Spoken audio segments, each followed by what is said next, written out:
मैं हूं Deepika and welcome to कानूनी सोच। दोस्तों, हमेशा की तरह आज भी हम लेकर आए हैं आपके लिए लीगल इंफॉर्मेटिव वीडियो। आज का जो हमारा टॉपिक है वो है section 14 of Hindu marriage act, Hindu विवाह अधिनियम का सेक्शन 14। दोस्तों, ये सेक्शन इसलिए इम्पोर्टेंट है क्योंकि इसमें डाइवोर्स के बारे में बताया गया है। जनरली क्या होता है दोस्तों, डाइवोर्स की ये कंडीशन होती है कि आपको शादी को हुए हुए 1 साल हुआ होना चाहिए, तभी आप डाइवोर्स की पिटीशन फाइल कर सकते हैं। लेकिन यहाँ पे सेक्शन 14 में एक एक्सेप्शन दे रखा है, जिससे कि ये मालूम पड़ता है कि हम 1 ईयर से पहले, 1 साल से पहले भी डाइवोर्स की पिटीशन फाइल कर सकते हैं। हमें 1 साल से पहले भी डाइवोर्स मिल सकता है। तो आज इस वीडियो में हम ये सेक्शन कवर करेंगे, तो इस वीडियो को स्किप बिल्कुल मत कीजिएगा दोस्तों, क्योंकि ये कहीं ना कहीं बहुत यूजफुल होगा।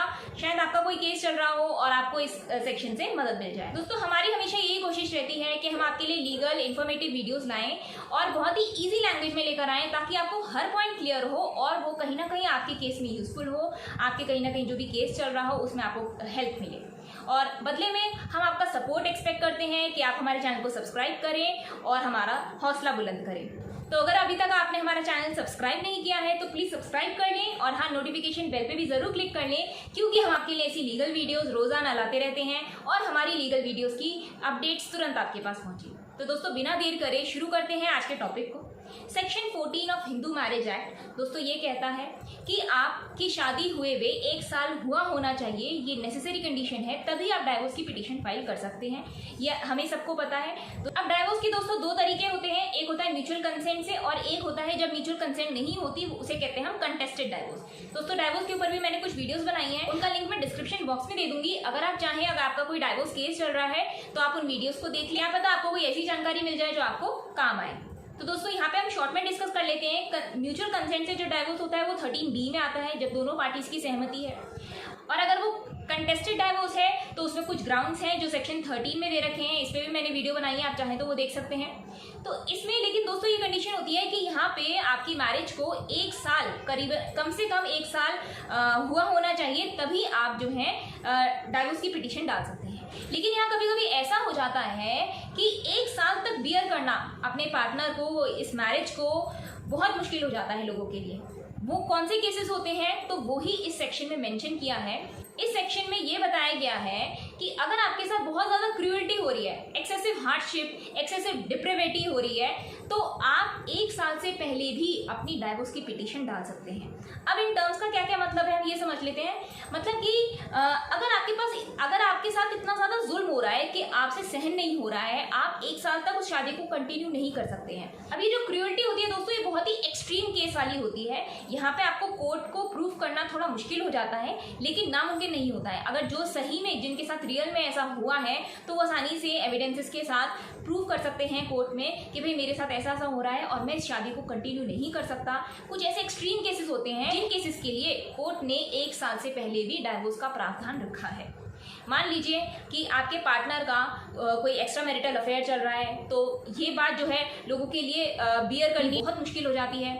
तो इस ग्राउंड पे जो है आप 1 साल से पहले कर सकते हैं, पिटीशन डाल सकते हैं डाइवोर्स की। कई केसेस में ऐसा होता है कि वाइफ जो है वो शादी से पहले किसी और के थ्रू प्रेग्नेंट थी, या फिर वो इस तरह की एक्टिविटीज में इन्वॉल्व थी जो उन्होंने पहले नहीं बताया, तो ये भी जो है पति के लिए क्रूएल्टी है। या फिर पति की साइड से भी हो सकता है ऐसा, और वो पत्नी के लिए क्रूएल्टी मानी जाएगी। मतलब क्रूएल्टी, फिजिकल, मेंटल, दोनों तरह की क्रूएल्टी, किसी भी तरह की क्रूएल्टी इसमें आप मेंशन कर सकते हैं। कई बार ऐसा हो जाता है कि भाई जो है हस्बैंड है वो शराब पीकर इतना मारता पीटता है, डोमेस्टिक वायलेंस करता है, तो पत्नी जो है वो इतना कंटिन्यू नहीं कर सकती। मान लीजिए पति का कहीं और एक्स्ट्रा मैरिटल अफेयर है और वो घर पे आके जो है पत्नी के साथ मिसबिहेव करता है, तो इस हद तक मिसबिहेव करता है कि वो पत्नी के लिए झेलना, बियर करना पॉसिबल नहीं है। तो इन सब केसेस में आप अपनी डाइवोर्स की पिटीशन 1 साल से पहले भी डाल सकते हैं।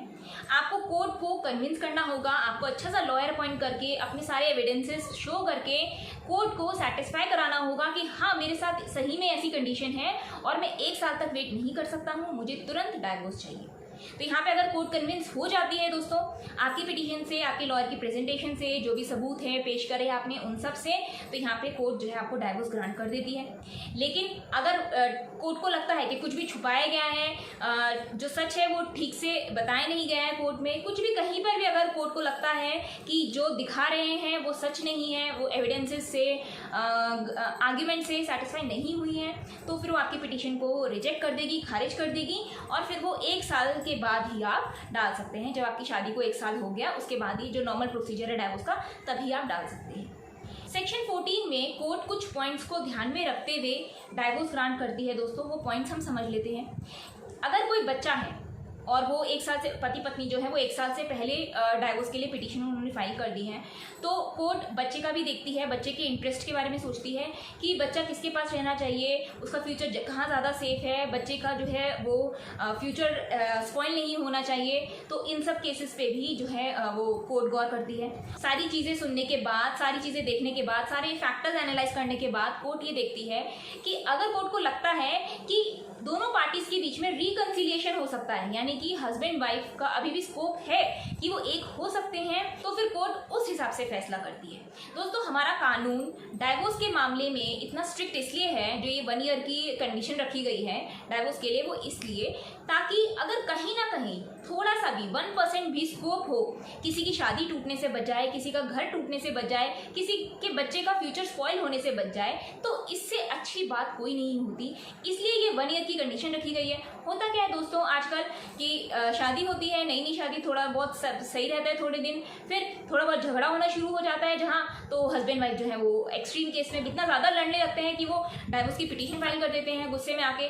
तो ये चीज़ अवॉइड करने के लिए कोर्ट ने 1 ईयर की कंडीशन रखी है कि डाइवोर्स केस करने से पहले आपको 1 ईयर हुआ होना चाहिए। दोस्तों अगर आप पिटीशन डाल रहे हैं सेक्शन 14 के अंडर, कुछ भी जो आप एक्सेसिव क्रूएल्टी मेंशन कर रहे हैं कि मेरे साथ ऐसे ऐसे हुआ है, सब चीज़ें बता रहे हैं, तो उसके बाद कोर्ट की अपनी डिस्क्रिशनरी पावर होती है, यानी कि कोर्ट की अपनी पावर है, वो आपकी पिटीशन एक्सेप्ट कर भी सकती है अगर उसे सही लगता है तो, और वो रिजेक्ट भी कर सकती है अगर उसे लगता है कि कुछ छुपाया जा रहा है, तो वो खारिज भी कर सकती है। तो ये कोर्ट की अपनी डिस्क्रिशनरी पावर है, अपनी पूरी पावर है। यहाँ पे दोनों ही बातें हो सकती हैं, तो आपको दोनों ही बातें ध्यान में रखकर ये पिटीशन फाइल करनी है। क्योंकि दोस्तों कई बार ऐसा होता है कि 1 साल तक नहीं आप बियर कर सकते, नहीं आप झेल सकते, कंडीशंस, चीज़ें इतनी बुरी हो जाती हैं कि आपको डाइवोर्स फाइल करना ही पड़ता है 1 ईयर से पहले, उसके अलावा और कोई रास्ता नहीं होता। तो ये जो सेक्शन है ये उन लोगों के लिए है। दोस्तों क्विक डाइवोर्स के ऊपर मैंने एक और वीडियो बनाई है, उसमें मैंने कुछ और इंपॉर्टेंट पॉइंट्स बताए हैं, उसका लिंक मैं डिस्क्रिप्शन बॉक्स में दे दूंगी। अगर आप चाहें तो वो वीडियो भी देख सकते हैं, वो भी काफ़ी आपको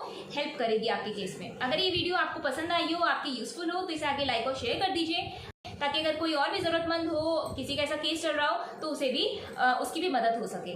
मिलेंगे अगली वीडियो में किसी और नए लीगल टॉपिक के साथ। तब तक के लिए bye bye, take care and thank you for watching.